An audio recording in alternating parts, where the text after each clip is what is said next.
Welcome to Youth Talks, brought to you by State of Youth.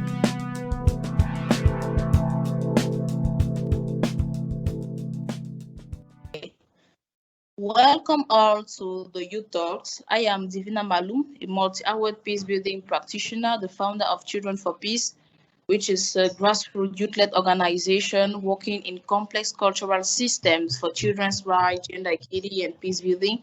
And we have over 100 permanent members in the different regions in Cameroon and different countries in Africa.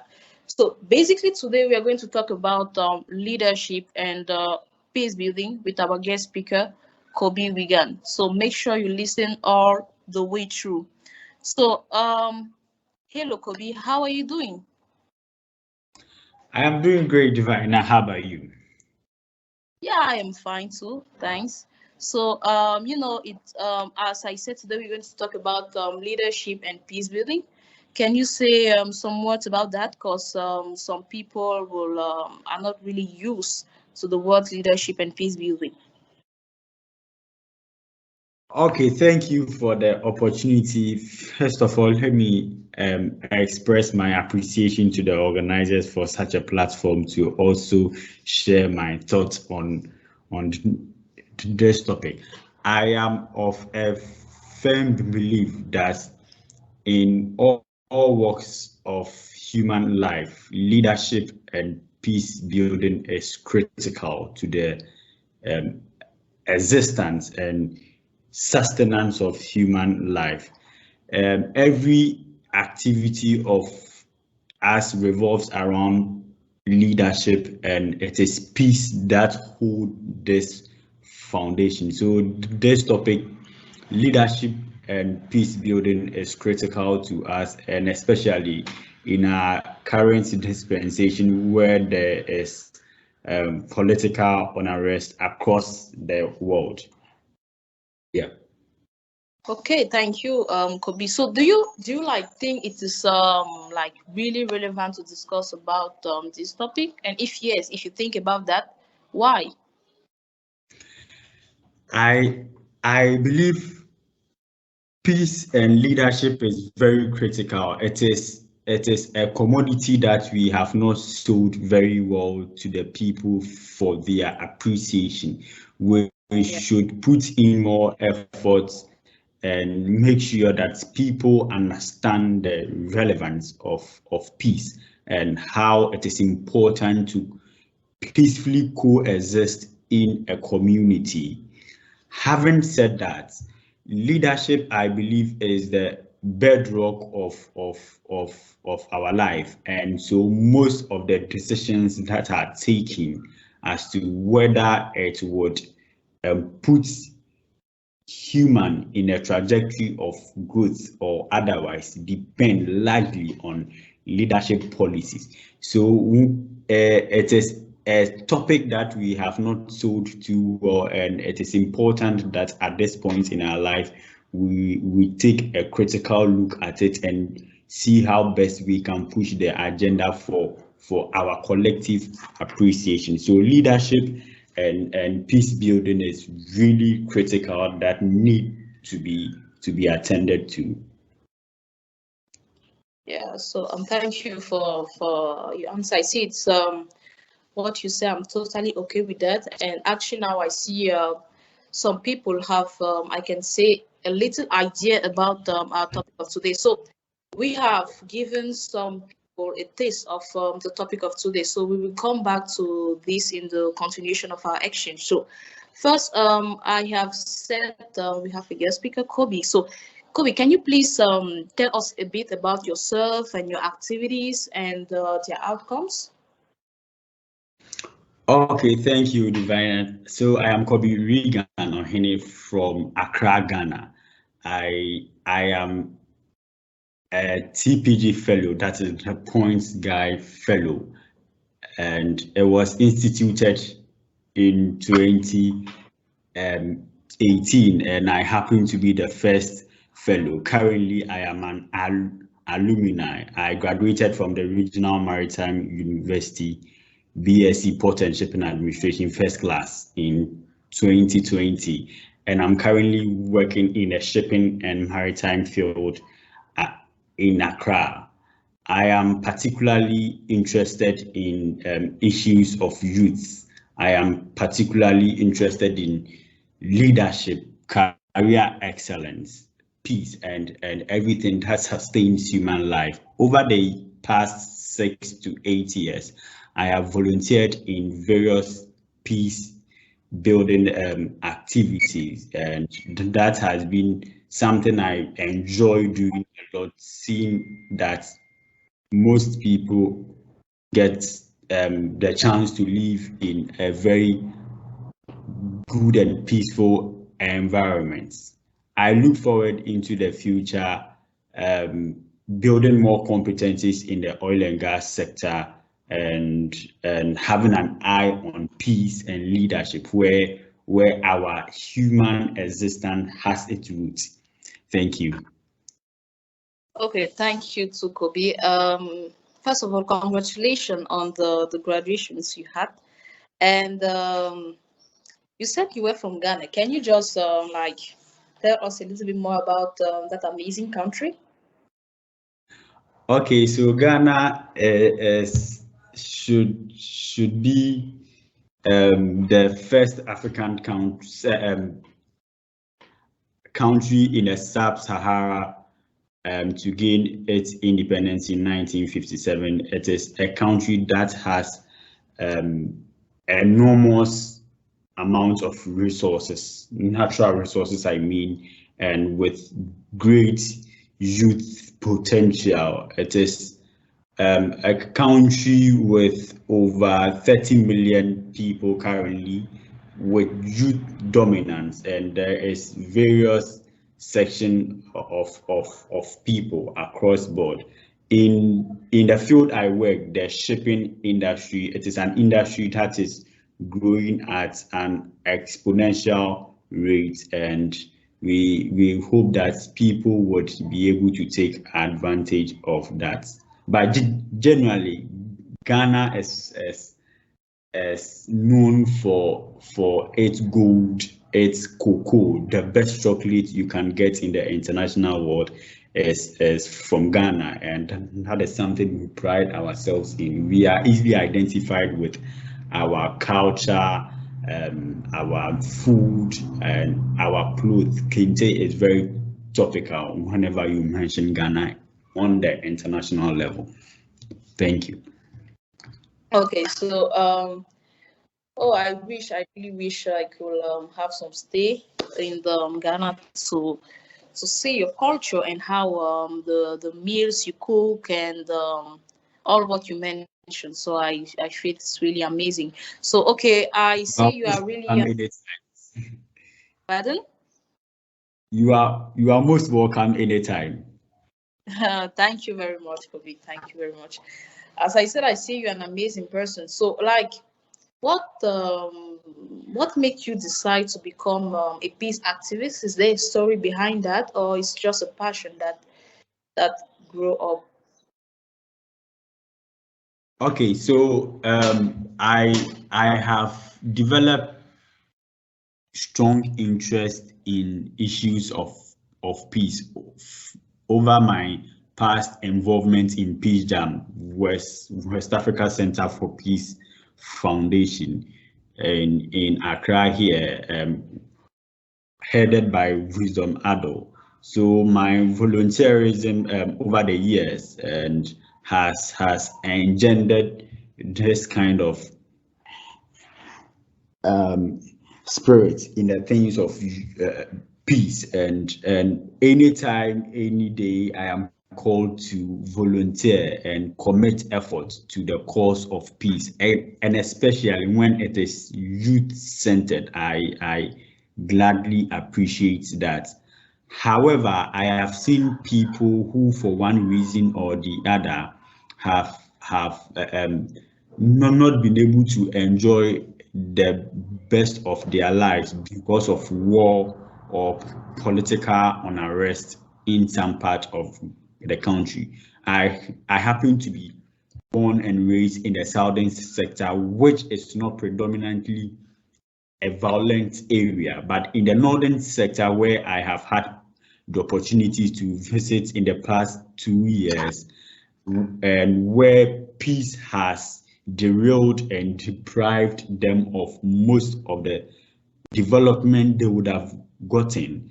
I feel we should commit more efforts championing the cause of peace. So anytime I am called to volunteer on any peace related activity, I gladly embrace that and give it my best. Yeah. You know, Kobby, hearing you speaking about what motivated you to be a peace activist, I feel as listening myself talking about it. No, so I never told you we basically have the same story, the same thing that made us become peace activists. So for me, you are a perfect peace builder. So basically, can you tell me what are the skills? What skills are needed to be such a successful peace builder like you?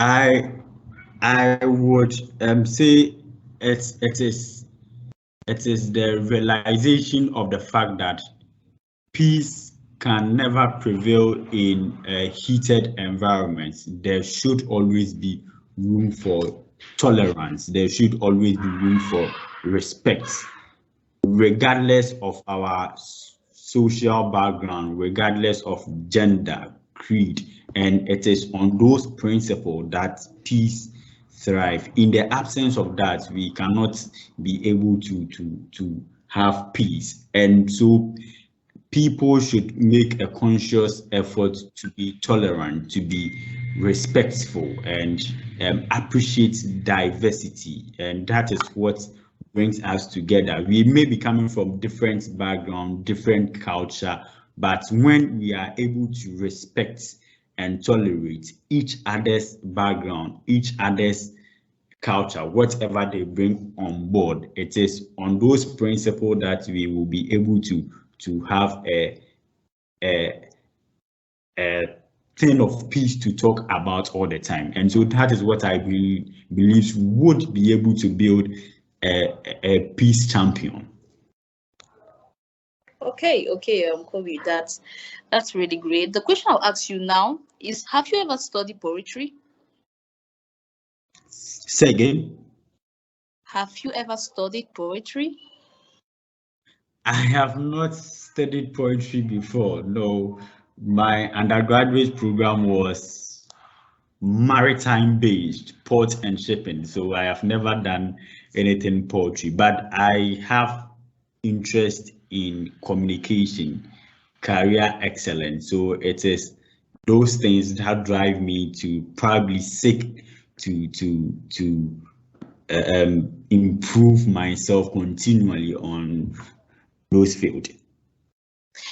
You know, the audience will think you are lying, because you just said an amazing sentence: peace can never prevail in a heated environment. I'm really impressed by that. I really thought you were like studying poetry, so that's really amazing, Kobe. So Thank okay, how are you? Are welcome. You are welcome. How are you like building your own capacity for peace building and leadership? I believe and peace is a shared responsibility, and so regardless of your field, whether you are into banking, finance, architecture, whether you are in academia, journalism, it is something that holds us together. It binds us and brings us to a point where we can see light. In other words, I feel peace is the sine qua non of life. It is the without which it is not. And so it is important that regardless of whichever background you are coming from, we make a conscious effort to commit to the things of peace. And that I believe is a shared responsibility. We all have to commit effort to consistently to make sure that we live and operate in a peaceful environment.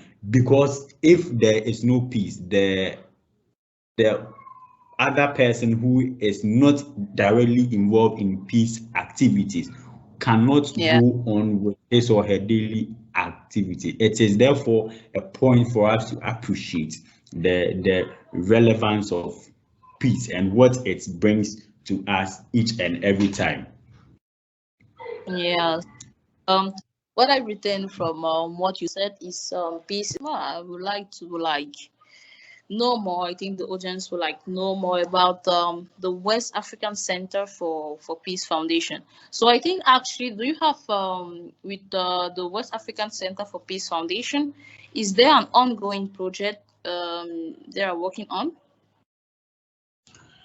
Currently, no, but in June this year, 2022, we hosted the Peace Jam conference here in Accra. We hosted about 700 students across the length and breadth of Ghana, where we educated them on the essence of peace. We were privileged to have Tawako Kaman from Yemen, who is a Nobel Peace Prize winner, to speak and share with the children what motivates her and what she's done over the years. And that is what we did in 2022. That is past June. Recently in November, we went to the Upper West region of Ghana, where it has been categorized as a conflict-prone area in Ghana. And so we went to engage with the people of the Upper West region, the northern part of Ghana, where we shared to them the essence of peace and how they should coexist with each and everybody. And that was our program in November. Currently, we are not having a program yet until June 2023 next year, where we are hopeful that we will be able to organize Peace Jam again. Yeah, yeah, yeah. But I think the foundation had done like previous projects with great impact. So remember, I called you a successful peace builder. So how do you measure the success of your activities? Success to me, it is very subjective. So depending on what you set your eyes on and what you appreciate, then you can define what success is. But I believe to be a successful peace builder, there should be a burning desire to contribute efforts and make sacrifices for both present and future generation. And so when there is that burning desire in you that you want to live the best expression of yourself and want to make a meaningful impact on society, and you are keen on doing that, it is that which puts you on a trajectory of success. You should have an eye on diversity. You should have an eye on respect. You should have an eye on humility, and so it is these principles come together that would put one in a trajectory of success, and one can call him or herself a successful peace builder. Okay. Thanks, Kobby. I think I really need to take a pen, a book, and note all your step by steps to be a successful person. I'm really impressed by what you said. So I know being a successful person, there are always difficult moments, like obstacles you face. So what is the most difficult situation you have ever had to face in your peace building activities? We must first of all appreciate that failure is part of life, and in every phase of our lives, there is a chance and a tendency of obstacles and challenges. It is those challenges that you find or see a successful person. There is a saying that point me one successful person and I'll point you their failures. So there are failures for every single person. The failures for peace builders, I would say, is the sometimes they're not that burning desire to have meaningful life, not that committed and determined spirit to leave an impact or leave footprint in the sands of time. It is mostly we are centered on money, that we want to find easy way to make money, and trust me, those things are not the finest route in getting money. So it is your actions, it is your desire and your passion. When you nurture it and grow it to a certain level, what can get you the required dividends you want. And so when people venture into peace with the notion of getting probably material benefits and they are not getting, and they think otherwise, that is where they might call themselves failures or they have not done much. But I believe it should be something born out of passion, that I want to leave sustainable footprint in the sense of time, just like some leaders did for us and we are easily and comfortably enjoying today. We should also be able to pay same price and make such sacrifices for the unborn generation. Yeah. Will be a lot of young people mention not being taken seriously because of their age. As a young person, do you have any tricks to link with people of authority? I feel in our part of the world, we easily pigeonhole you by your age, and so by default we expect that our mothers and fathers even should be they should have everything right. But you and I would appreciate that sometimes they even get it wrong. And when you are the child and you want to probably educate them and correct them on that, it is not that easy. So generally, there's that challenge that your age is always a limit. Whenever you're trying to make a change, they would ask you, how old are you? Who are you? What have you seen in life? What experience do you have? But we must appreciate the fact that age is not tied to knowledge or experience. It is not the number of years you live that matter, but it is the amount of knowledge and wisdom you are able to acquire in a space of time that is important. And so youth face that kind of challenge. However, youth should not be discouraged by the fact that we are being pushed away because of the notes that we are not up to age to have certain discussion.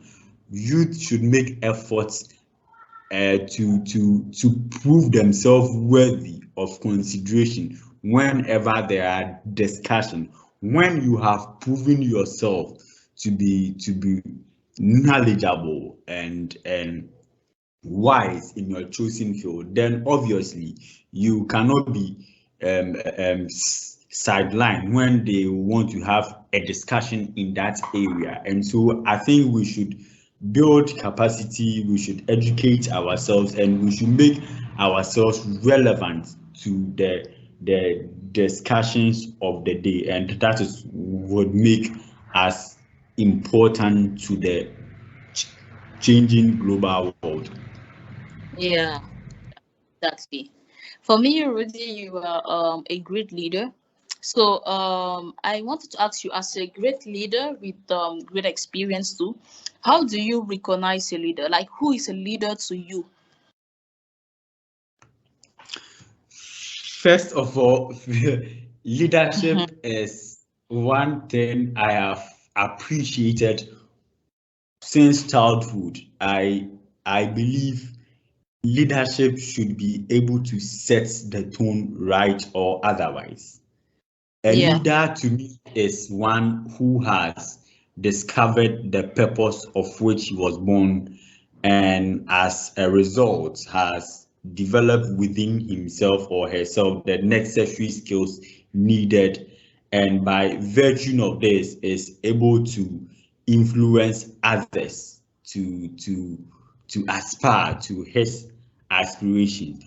True leaders to me do not always have followers, but they also have leaders. So they look up to one another or the next person to always improve themselves and stay relevant in the fast changing world. So a leader is one who has identified the purpose of which he is born and has developed within himself the necessary skills that is relevant to push him or her to the trajectory of growth or where he aspires to get to. Yeah. So thank you very much, Kobe.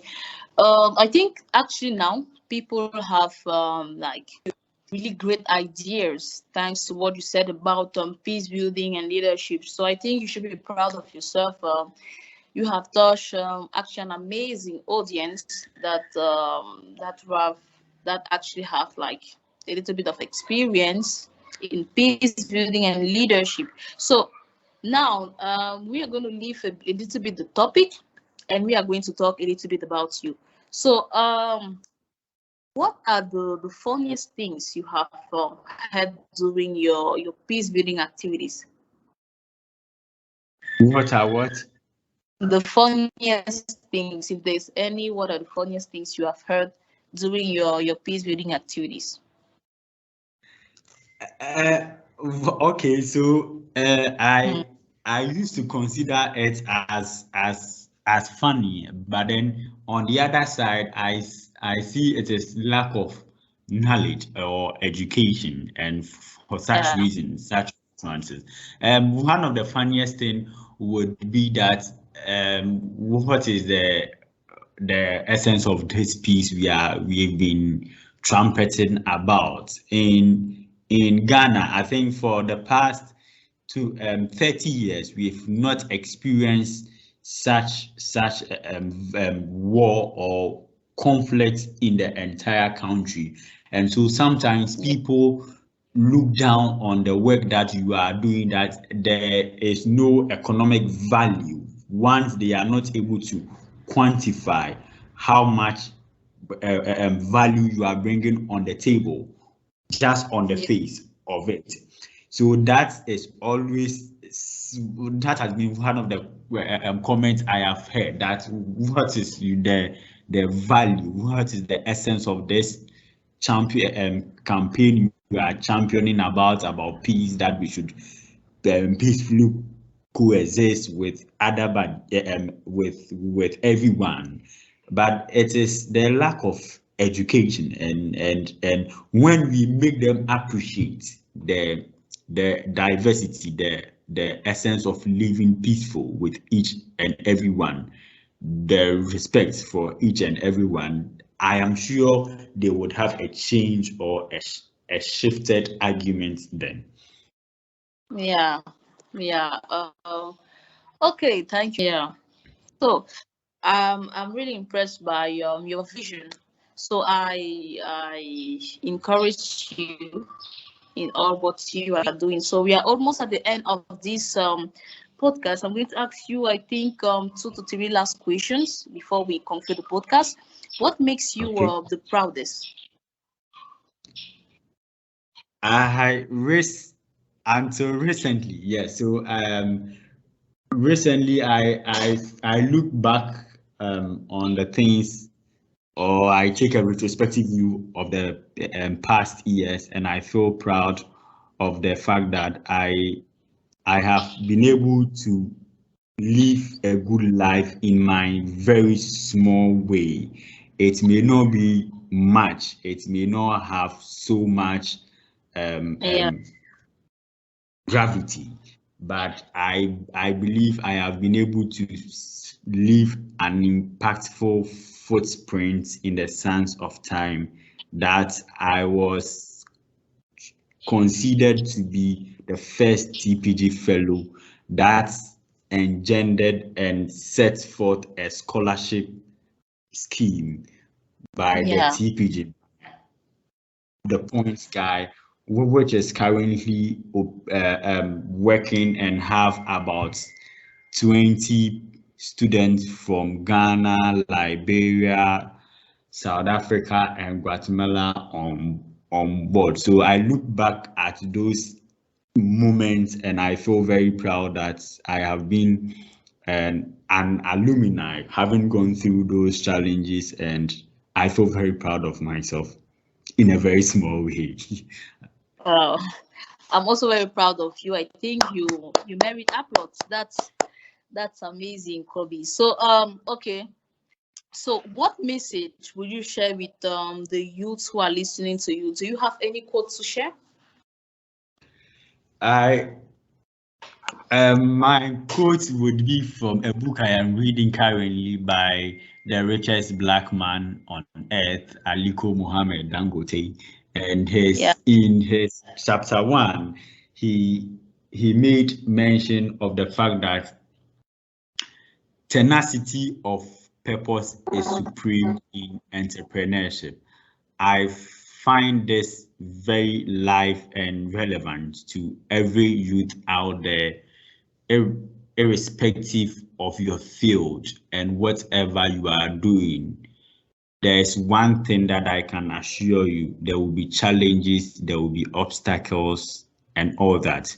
But one thing you should have in mind is you should have a tenacious heart and never giving up spirit. And it is that virtue when you plant in you, when you nurture it and grow, keeping your eye on what is ahead. It is that which I am confident and I am sure that one would be able to get to the height he or she desires for himself. So never give up, have a tenacious spirit, and become the best expression of yourself in everything that you are doing. okay, that's amazing, Kobe. Just a basic question: is Aliko Dangote a model to you? Second, Is Aliko Dangote a model to you? I look forward having such great impacts in the sense of time and uh, leaving generational impact for the world to appreciate. So he is a model to me and the biggest role model to me. Yeah. Okay. Okay, thank you very much, Kobe, for being with us today. It's been You a have very most interesting discussion. So from the summary of today, we can see from what Kobe told us that every successful person has a painful story. Every painful story has a successful ending. You need to accept the pain and get ready for the success. So thank you to everyone who is listening. And it was the Youth Talk podcast. And see each and every one of you next time for the next episode. Thank you.